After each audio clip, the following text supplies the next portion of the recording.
शेरी नाल्याचे पाणी कृष्णा नदीत मिसळत असल्याने नागरिकांचं आरोग्य धोक्यात येतं. याचा निषेध म्हणून नागरिक जागृती मंचच्या वतीने शेरी नाल्यातील पाण्याचे कॅन आयुक्तांना देण्यात आले, तर मुख्यमंत्री आणि उपमुख्यमंत्र्यांना देखील हे कॅन पाठवण्यात आलेत. धुळगाव शेरी नाला योजनेवरील मोटारी सुरू कराव्यात आणि नव्याने राबवण्यात येणाऱ्या 95 कोटींच्या सांडपाणी शुद्धीकरण प्रकल्पाला तातडीने मान्यता द्यावी, अशी मागणी यावेळी सतीश साखळकर यांनी केली आहे. सांगली शहराला शेरी नाला 5वीला पुजलाय. धुळगाव योजना राबवण्यात आली, मात्र ती सुद्धा पूर्ण क्षमतेने कधीच चालली नाही किंवा पूर्ण क्षमतेने त्याचं काम आतापर्यंत सुद्धा पूर्ण झालेलं दिसत नाही. एका वर्षापूर्वी विधानसभेमध्ये कृष्णा नदीच्या प्रदूषणाचा विषय गाजला. त्यावेळी मुख्यमंत्री एकनाथ शिंदे यांनी शेरी नाला एसटीपी प्लांटसाठी प्रस्ताव पाठवला, त्याला तात्काळ मंजुरी दिली जाईल अशी ग्वाही दिली होती. त्यानुसार प्रशासनाने प्रस्ताव तयार करून शासनाकडे पाठवलाय, मात्र 8 महिने झाले तरी अद्याप याला मंजुरी मिळाली नाही. सध्या या मोटारी बंद आहे, त्यामुळे शेरी नाल्याचं पाणी कृष्णा नदीत मिसळू लागले. याचा निषेध म्हणून नागरिक जागृती मंचचे सतीश साखळकर यांच्या नेतृत्वाखाली आयुक्तांना शेरी नाल्यातील पाणी कॅन भरून दिले, तर मुख्यमंत्री आणि दोन्ही उपमुख्यमंत्र्यांना देखील हे पाण्याचे कॅन पाठवण्यात आले. त्यांना तात्काळ जाग यावी आणि शासनाची 95 कोटींची योजना मंजूर करावी असा उद्देश असल्याचं सतीश साखळकर यांनी सांगितले. आयुक्तांनी तात्काळ मोटारी सुरू कराव्यात व शेरी नाल्याचं पाणी कृष्णा नदीत मिसळू नये याची खबरदारी घ्यावी, अशी मागणी यावेळी करण्यात आली. राजारामबापू पाटील सहकारी साखर कारखान्याच्या साखराळे, वाटेगाव, सुरूर आणि कारंदवाडी युनिटकडील सन 2024 ते 2025 हंगामातील ऊसाचा पहिला हप्ता 3,200 रुपये प्रतिटन देणार आहे. सन 2024 ते 2025 मधील अंतिम दर अंदाजे 3,275 रुपये अपेक्षित असून उर्वरित रक्कम दीपावलीच्या सणास देणार असल्याची माहिती कारखान्याचे अध्यक्ष प्रतीक पाटील यांनी दिली आहे.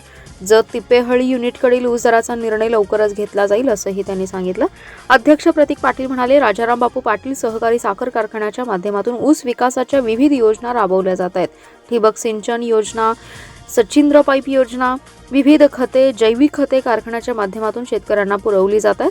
कारखाना कार्यक्षेत्रात सहकारी पाणी पुरवठा योजनांच्या माध्यमातून शेतीस पाणी पुरवठा केला जातोय. शेती उपयोगी वस्तू कमी दरात शेतकऱ्यांना दिल्या जात आहेत. आमदार जयंत पाटील जलसंपदा मंत्री असताना दुष्काळी भागास पाणी पुरवठा करणाऱ्या योजनांना गती दिल्याने दुष्काळी भागात पाणी उपलब्ध झाले.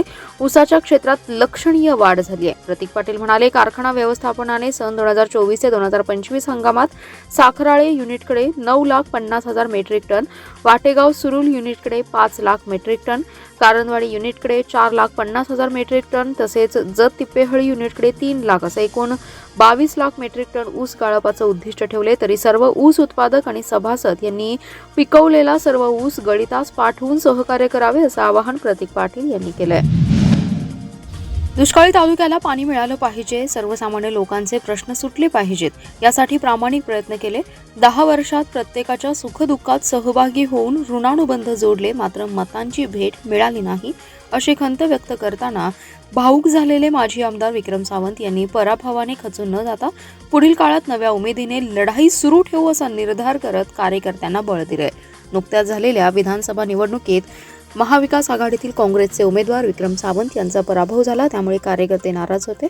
त्यांना बळ देण्यासाठी कार्यकर्त्यांचा स्नेहसंवाद मेळावा आयोजित केला होता. यावेळी सावंत बोलत होते. विक्रम सावंत पुढे म्हणाले, तालुक्याचा चेहरा मोहरा बदलण्यासाठी, दुष्काळी भागातील लोकांचा विकास करण्यासाठी राजकीय कारकीर्द सुरू केली. पहिल्या टप्प्यात माझ्यावर विश्वास ठेवून लोक पाठीशी राहिले.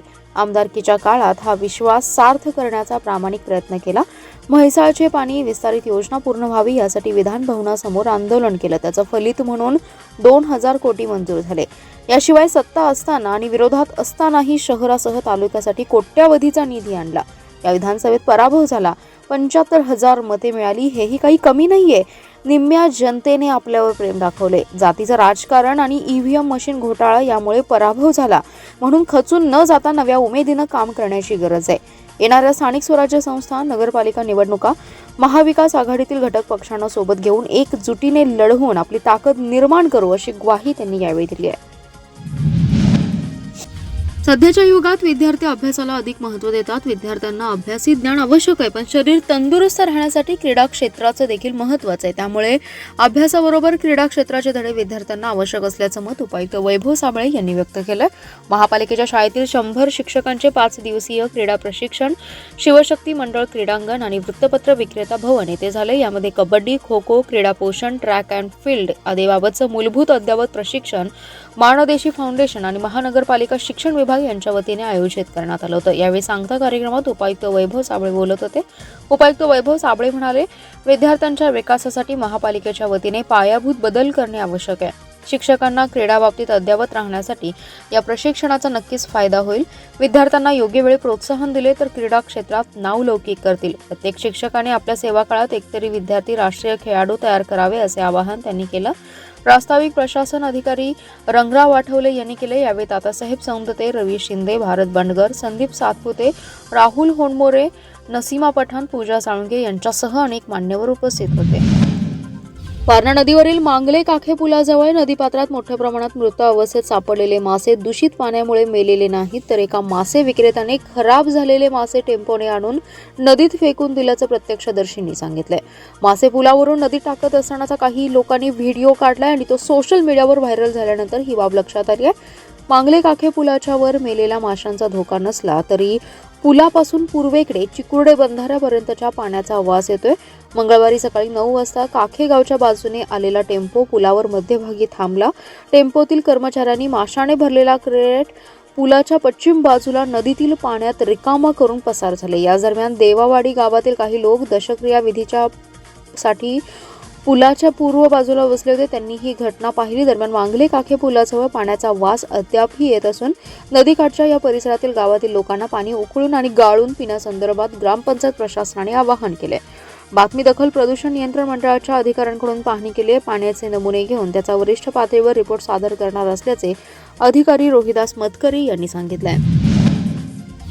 भारतीय संविधानाचे निर्माते भारतरत्न डॉ. बाबासाहेब आंबेडकर यांच्या 68व्या महापरिनिर्वाण दिनानिमित्त सांगली येथील डॉ. बाबासाहेब आंबेडकर यांच्या पुतळ्यास अभिवादन करण्यासाठी भीम अनुयायींची मोठी गर्दी झाली होती। जिल्हाधिकारी राजा दयानिधी, पोलीस अधीक्षक संदीप घुगे यांच्यासह राजकीय, सामाजिक आणि विविध क्षेत्रातील मान्यवरांनी अभिवादन केले। सांगली, मिरज, कुपवाड शहर महानगरपालिकेकडून भारतरत्न डॉ. बाबासाहेब आंबेडकर यांना महापरिनिर्वाण दिनानिमित्त अभिवादन करण्यात आलं। प्रारंभी शास्त्री चौक येथील डॉ. बाबासाहेब आंबेडकर यांच्या पूर्णाकृती पुतळ्यास महापालिकेचे उपायुक्त वैभव साबळे, सहाय्यक आयुक्त आकाश डोईफोडे, प्रशासकीय अधिकारी अशोक मानकापुरे तसेच जयंती महोत्सव मंडळाचे अध्यक्ष स्नेहल सावंत, माजी सभापती वीरेंद्र थोरात यांच्या उपस्थितीत अभिवादन करण्यात आले। त्यानंतर महापालिका मुख्यालयात आयोजित अभिवादन कार्यक्रमात डॉ. आंबेडकर यांच्या प्रतिमेस पुष्पहार अर्पण करत अभिवादन करण्यात आले। एसटी बस आणि ट्रॅक्टर यांच्यात झालेल्या अपघातात 2 विद्यार्थिनी जखमी झाल्यात। आज सकाळी तुपारी गावच्या हद्दीतील ताकारी टप्पा क्रमांक 2 येथील ओढ्याच्या वळशावर ही घटना घडली आहे। अपघाताची नोंद कुंडल पोलीस ठाण्यात झाली आहे। आज सकाळी 9:10च्या दरम्यान चिंचणी ते इस्लामपूर या बसला ट्रॅक्टरची धडक बसली। अपघातात बसमधील अंबक येथे राहणारी तनुजा तानाजी जगदाळे आणि पाडळी येथे राहणारी समीक्षा हनुमंत जाधव या विद्यार्थिनी जखमी झाल्या। एसटीचे 30 ते 40 हजार रुपयांचे नुकसान झाले। एसटी चालक पोपट कृष्णा सूर्यवंशी यांनी कुंडल पोलीस ठाण्यात फिर्याद दिली आहे। भरधावपणे आणि दुर्लक्ष करून वाहन चालवल्याबद्दल ट्रॅक्टर चालक तानाजी निवृत्ती कोळी याच्या विरोधात गुन्हा नोंद केला आहे। स्वच्छ भारत अभियान ग्रामीण टप्पा 2 अंतर्गत सांडपाणी आणि घनकचरा व्यवस्थापनाची कामे अपूर्ण आहेत। याबाबतची गंभीर दखल घेऊन ग्रामपंचायतींना अपूर्ण कामे 31 डिसेंबरपर्यंत पूर्ण करण्याच्या सूचना जिल्हा परिषदेच्या मुख्य कार्यकारी अधिकारी तृप्ती धोडमिसे यांनी दिल्या। जिल्ह्यातील 13 ग्रामपंचायतींना जागा उपलब्ध होत नसल्याचं स्पष्ट झालं। जिल्हा परिषदेत 2024 ते 25 या वर्षात समाविष्ट असणाऱ्या 413 ग्रामपंचायतमधील स्वच्छ भारत अभियान टप्पा क्रमांक 2 अंतर्गत कामांचा सविस्तर आढावा मुख्य कार्यकारी अधिकारी धोडमिसे यांनी घेतलाय। सांडपाणी आणि व्यवस्थापन प्रकल्पासाठी जागा उपलब्ध नसलेल्या 13 ग्रामपंचायतीचे ग्रामपंचायत अधिकाऱ्यांकडून आढावा घेण्यात आलाय। सांडपाणी व्यवस्थापन आणि स्वच्छतेची कामे जबाबदारीने तात्काळ पूर्ण करा, अन्यथा कारवाई करण्यात येईल असा इशारा मुख्य कार्यकारी अधिकारी धोडमिसे यांनी दिलाय। 31 डिसेंबर अखेर कामे पूर्ण न झाल्यास संबंधितावर कारवाई करण्यात येईल असा सूचनाही देण्यात आल्या। यावेळी प्रत्येक गावाचा आढावा घेण्यात आलाय। कामाच्या विलंबाबाबत कारणे न देता तालुका स्तरावर पूर्ण होतील याकडे लक्ष दिलं जावं। याबाबत गटविकास अधिकारी यांच्यासोबत समन्वय करावा। तालुका स्तरावरील 15 लाख रुपयाच्या अंदाजपत्रकाची कामे 31 डिसेंबर अखेर पूर्ण करावीत। यासाठी 15 डिसेंबरपासून मुख्य कार्यकारी अधिकारी तालुका स्तरावर आढावा बैठकीचं आयोजन करणार असल्याचे उपमुख्य कार्यकारी अधिकारी साईमोते यांनी सांगितले।